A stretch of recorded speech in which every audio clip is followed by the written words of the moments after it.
Hello! My name is Callista, and welcome back to Danganronpa Trigger Happy Havoc. In the last episode, we discovered a very, very nasty present, a dead guy in a box, just what everyone wants to get for Christmas or their birthday or whatever. Kyoko's dad was dead. We kind of knew that at this point, but now the students have confirmation. Kyoko seems to be taking it very well. I'd say that Makoto has been more affected by this than she has, but, you know, Makoto's more of an emotional person than Kyoko is, I think, or at least Kyoko hides her emotions better. Now then, where were we? Also, let me start my timer. There we go. But the only ones who were alive at the start of the killing game were us 16 students. When you put those two ideas together, it doesn't take much to assume. In other words, that, most likely, my father was in this school, but he was also dead. That's my assumption, anyway. As Kyoko explained her analysis, she was completely calm. Or, no, she wasn't calm. She was only trying to seem calm. What did I say? She hides her emotions. She said it was just as she thought, so she knew it was a possibility. But I have to believe that at some point she wanted to be proven wrong. Which is why she never looked in the box herself, even though she had plenty of chances. I know Kyoko said she wanted to see her father so she could cut off all ties. But was that all there was to it? I gave up some of that pride. In order to enter Hope's Peak, I had to reveal myself to the school. I did it knowing it was something a true Kirigiri detective would never do. Would she really give up her pride just for that? I've said this before, I don't think so. I think that the story Kyoko is saying, oh, I did all of this so I could cut ties with him. She hasn't spoken to him for, what? You know, since she was a little girl? 14 years? I don't know how old these kids are, but you get what I'm saying. She hasn't spoken to her dad for at least 10 years. So I want to cut off all ties with someone I haven't spoken to in 10 years who is showing absolutely no signs of contacting me. That's stupid. That is stupid, and I don't think that Kyoko is stupid. As much as I dislike her, I don't think she's dumb. I think she clearly came here so that she could have a relationship with her dad, and then she kind of thought to herself, oh shit, but what if he doesn't want to meet me? What if he's not interested in having a relationship with me? That'd really hurt. So she's been telling herself, oh, I did all of this to cut all ties. Because then if he turned around and was like, Kyoko, I don't want to fucking see you, get the fuck out of my office, then she could say, well, good, because that's what I wanted. Fuck you. I think she just came up with this story of cutting all ties to kind of save her from heartache, effectively. Would she really give up her pride just for that? I couldn't help but wonder. Hidden room present has been added to the Truth Bullet section of your handbook. Okay, now what was that? Yeah, we got the present. Is there anything else to be said about this? What was in the box? It was wrapped up all nice, so I never would have guessed what was inside. Human bones. Oh god, I see the cute picture of Kyoko over there. Let's start here. This filing cabinet seems like the kind of place you'd find a clue. I should take a closer look.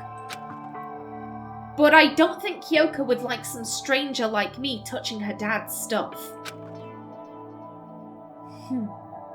Hey. It's fine. Check whatever you want. Are you sure? Okay then. I went through each drawer one by one, starting from the top. But all I found were piles and piles of unrelated documents. He was pretty dedicated to his job, huh? Well? I love it. It's because he didn't have anything else. Maybe he didn't have a choice in that. Did you ever think about that, Kyoko? Did you ever think that maybe it wasn't that your dad abandoned you, but that your family kept you from him? Have you considered that? Because he clearly cares. Your name was his password. He's got a picture of you from when you were a little kid, you know, right in this shot in the background. So he clearly still cared. I absolutely love the dismissal. And at this stage, I think this is more her family's doing than... I'm going to be brutally honest. I think her family has put thoughts in her head. I don't necessarily like using those words. However, if you are raised being told, oh, your dad was a layabout, he disregarded the family name, he was a fucking asshole, blah, blah, blah. Like, if you are raised being told those things, then you're going to think that. And so... He disregarded the Kirigiri name, therefore he was a failure. As I said before, he was the headmaster for a school of ultimate students. They're not going to put some random fuckwit in charge of a government school full of students that are, you know, described as the nation's hope. The headmaster is going to have to be an ultimate in his own right. So, oh, I love it. I love it. That is sarcasm. It's just because he didn't have anything else. A minute ago, outside, you were saying that he wasn't dedicated or organised. When you were going through his Google search history, you were saying like, oh, he didn't search properly. And now, apparently he can, but it's because he didn't have anything else to do. Which is it, Kyoko? Which is it? I do feel kind of badly. I feel kind of badly right now because on one hand, like, she's just discovered her dad is dead in the most horrific way. And I think she's clearly just spewing shit that her family told her. But so, like, I do feel badly for kind of having a go at her right now. But this is Kyoko, and she has caused me so much fucking pain over the course of this story, so I'm gonna keep doing it.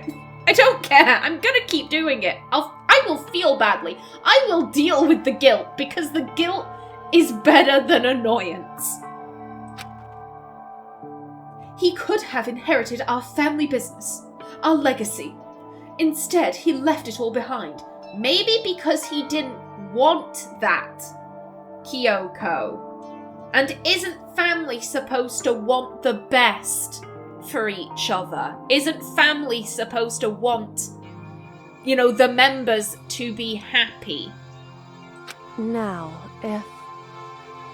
if he couldn't even handle a job like this, he would have been that much more of a failure. Yet a job where he is the headmaster of a government-funded school for the nation's hope. What a menial job. What a worthless job. I'm sure he couldn't stand the thought of that, and it made him desperate. You're reaching. You're reaching right now, love. She's talking out her ass. Huh? This picture? Now I'm on the right key. I'm no longer pressing E. I'm going for Q. Okay, yeah, it's very cute. It's all faded. It must be pretty old. Wait, is this a picture of Makoto? Apparently this girl has had the same hairdo since she was like fucking, what, 5? Like, how did you not realise? Hey, Kyoko. He cared! You've been told bullshit! He cared! Huh. Why would you? Well, this is annoying. I came here to cut myself free of the past. And yet, to now find something like this. So, what do you expect me to do now? Then I was right. It's a picture of Kyoko when she was a little girl. Knowing the headmaster had this picture all this time, he must have really cared about her. Why? Why? What?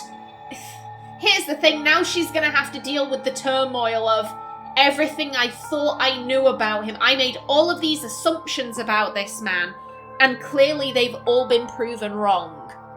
So she may now have to deal with the fact of like, oh shit, my family lied to me. My family said he never gave a shit about me, but here we have evidence that he did give a shit. So I guess I'm not a heartless witch.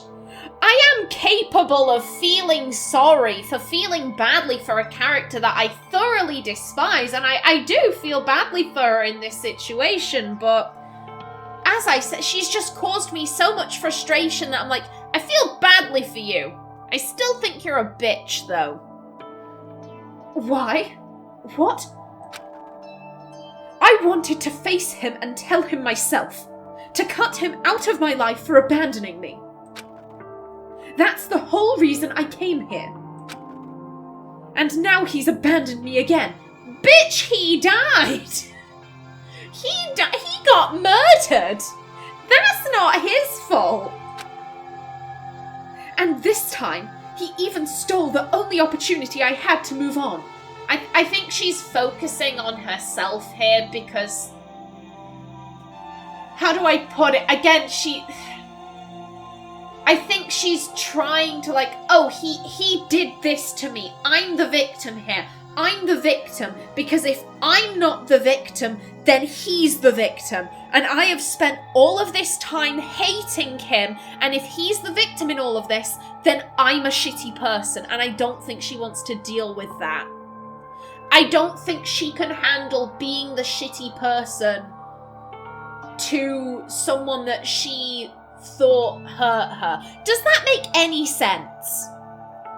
I may have just said a load of gibberish right there, but I'm going to try and reword that. She's been raised to believe that her father abandoned her, that he never cared, and that she was the victim. How was it? She said that her family looked at her like she was an abandoned child.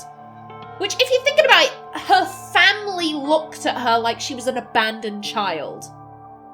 How was she abandoned? She was with family. Family shouldn't look at family like, oh, you've been abandoned. So that implies some distance. If you get what I mean, this wasn't a close-knit, loving, like, oh, we're gonna give each other hugs and tell each other that we love each other and like, blah, blah, blah, blah, blah. This was clearly quite a distance, like, we know our place, you know, we get good grades in school and we bow to our elders and we don't show our emotions ever. Like kind of a very stereotypical, traditional Japanese family dynamic, I think. You know, if they're looking at her like, oh, she's been abandoned. She's just been left with her family. How abandoned is she? Like, I get the feeling her family was probably quite distant. They filled her head with this nonsense about her dad not caring. They made her feel like a victim. So, if she acknowledges the fact that her dad was also a victim in this, then that kind of makes her an arsehole. And I don't think she wants to acknowledge that. Again, I hope all that made sense. I hope it did. And this time, he even stole the only opportunity I had to move on. Has there ever been a worse father? Yes. Yes, there have been, Kyoko. Much worse fathers. much, much worse fathers. Oh, woe is you, girl.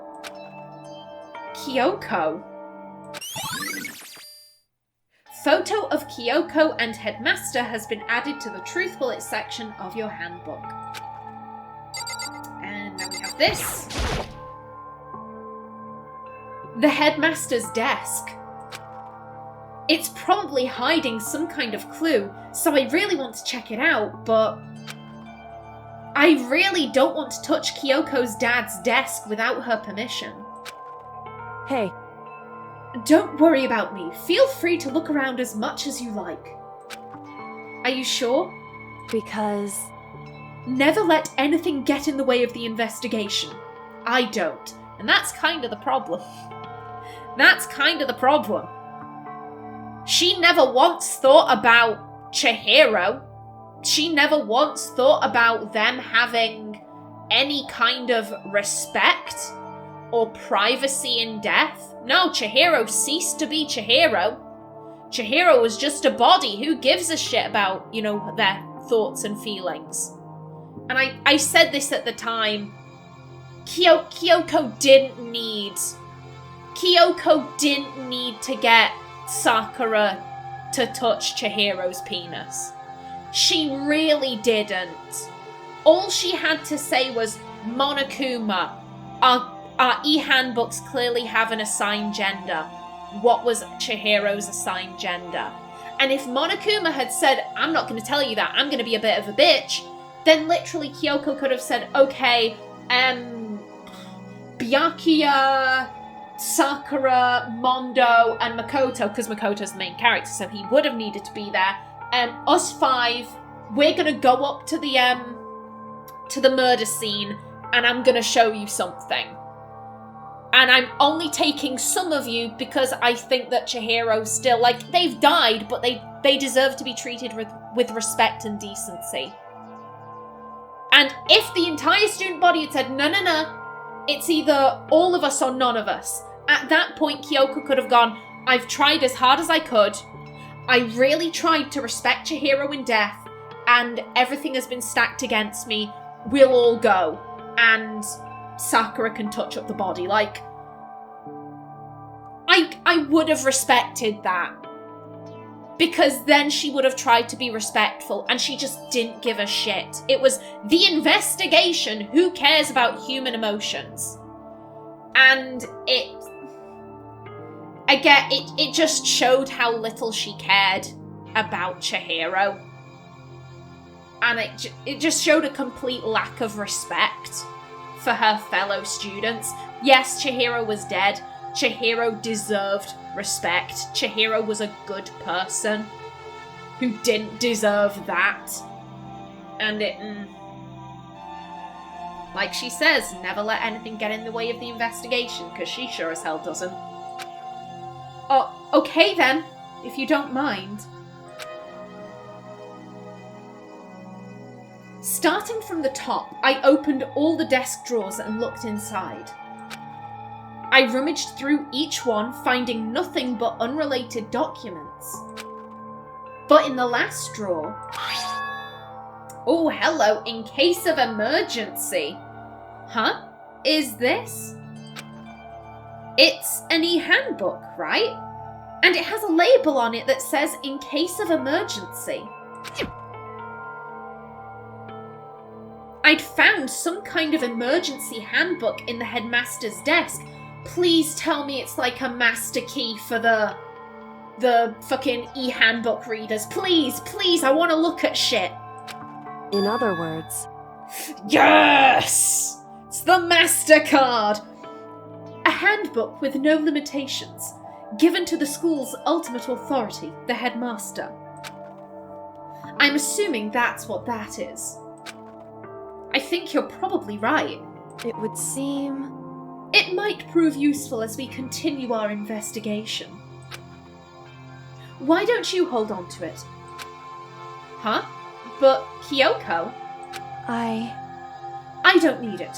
If you don't want it, go ahead and leave it here. Then I guess I'll take it. Is it really okay? Headmaster's e-handbook has been added to the Truth Bullets section of your handbook. Hey, Listen, Makoto. Huh? Can I ask you a favor?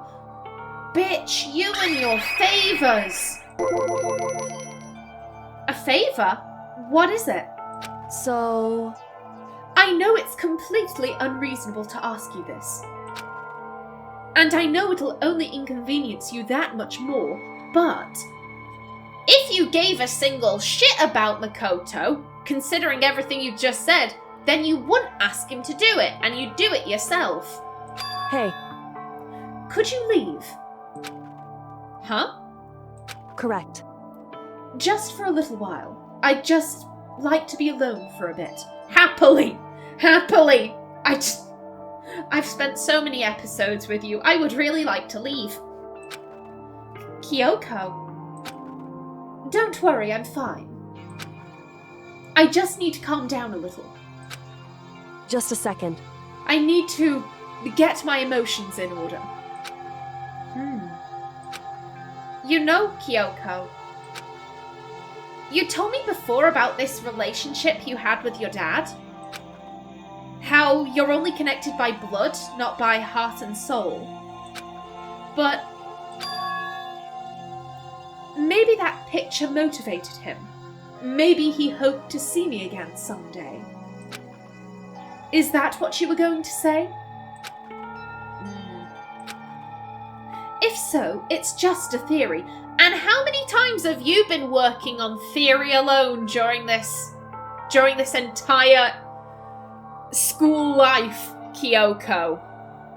Most things are just theories until you can prove them. And this isn't an issue that can be settled with theories. Here's the thing, love, you're not going to get closure at this point. All you have is theories. Do you want the positive theory that says that, like, oh, he did care and he wanted to see me and he still thought about me? Or do you want the theory that's going to make you bitter and angry that, like, oh, he was a bastard and he abandoned me and he fucking hated me and he was a dick? Like, which do you want to go for, love? Because those are your options. That's it. That picture doesn't change the facts of what happened, what I went through. That problem can't be solved so easily. You're right. I'm sorry. Don't apologize, Makoto. Don't apologize. Anyway... Once I've gotten myself under control, I'll return to the investigation immediately. So please, just give me some time to myself. Okay, I understand. Then I'll see you later.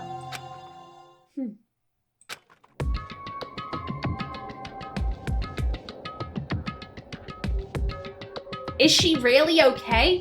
Probably not, but I also don't really care too much. Kyoko, it must have been a complete shock to her. I mean, it was a shock to me. To find out what happened to the headmaster. There's no doubt the mastermind performed that evil deed. They killed the headmaster. Killed Kyoko's father. They killed him. The headmaster is dead. The one leading the Hope's Peak staff. The one who finalized the plan to isolate you. Was the Hope's Peak headmaster. So that same person may very well be the mastermind who planned all this out. And according to the files, the headmaster is a man in his late 30s. It seems possible, even likely, that he's somewhere in this school right now. But we were wrong about that. The headmaster wasn't the mastermind. Which means the mastermind's true identity is Junko. It's a very polarizing approach, I know, but okay, enough puns. Anyway, here's a hint. I'm sure I told you this already, but this killing game began with 16 participants, all of them high school students. And the only people to take a single step in Hope's Peak since the killing game began are those 16 students. 15 of us met in the main hall. What? The male hall? I'm going to assume that that is a spelling error. 15 of us met in the main hall. Add Mukuro to the mix and you get 16. And including me, only 6 of us are still alive. Everyone else is dead.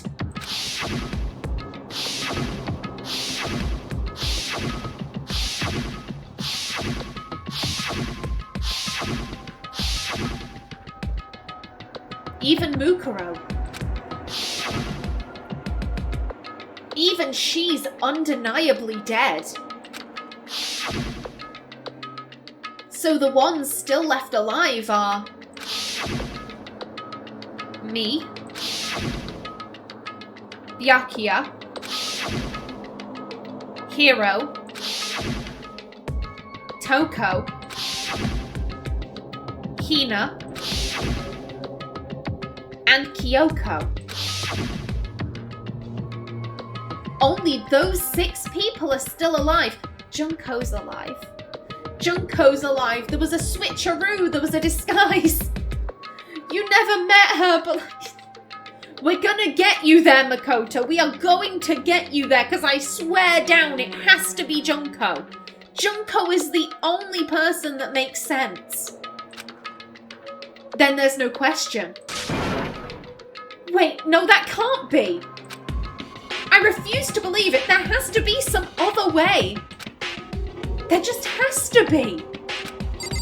Buddy. Buddy, no.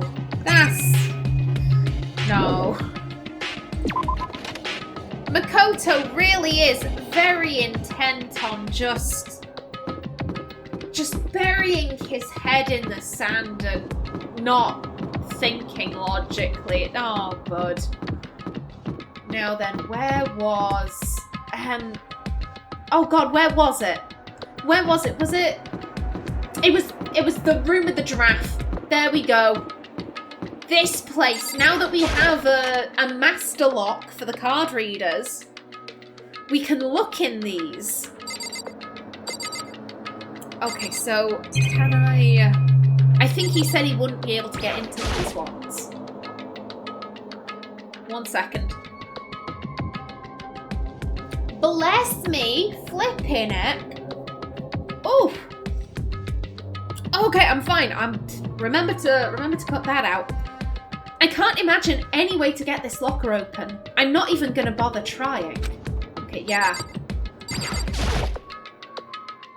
I wonder if I can open this locker. Nope, locked. There's a card reader installed on the door. That must be how you get the locker open. After all, it's pretty similar to the card readers for the locker rooms on the 2nd floor of the school. And you have to use your e-handbook to open those up. So does that mean... Well, let's just give it a try. No, not your e-handbook. The headmaster's. Come on. I took out my handbook and ran it across the card reader. And then... no luck. Maybe only the locker's owner can open it, which means none of us can do it. Wait, but... what about that emergency handbook I found in the headmaster's hidden room? Okay, let's give it one more try. Okay, would you... I took the emergency handbook and ran that across the card reader, and... yes! Alright, just what I was hoping for.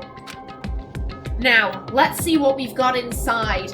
And I am going to leave this episode off right here. What is inside the locker? What are we going to find? Will it be another corpse? Who knows? Find out in the next episode. So, until then, please remember to like if you enjoyed, leave a comment below.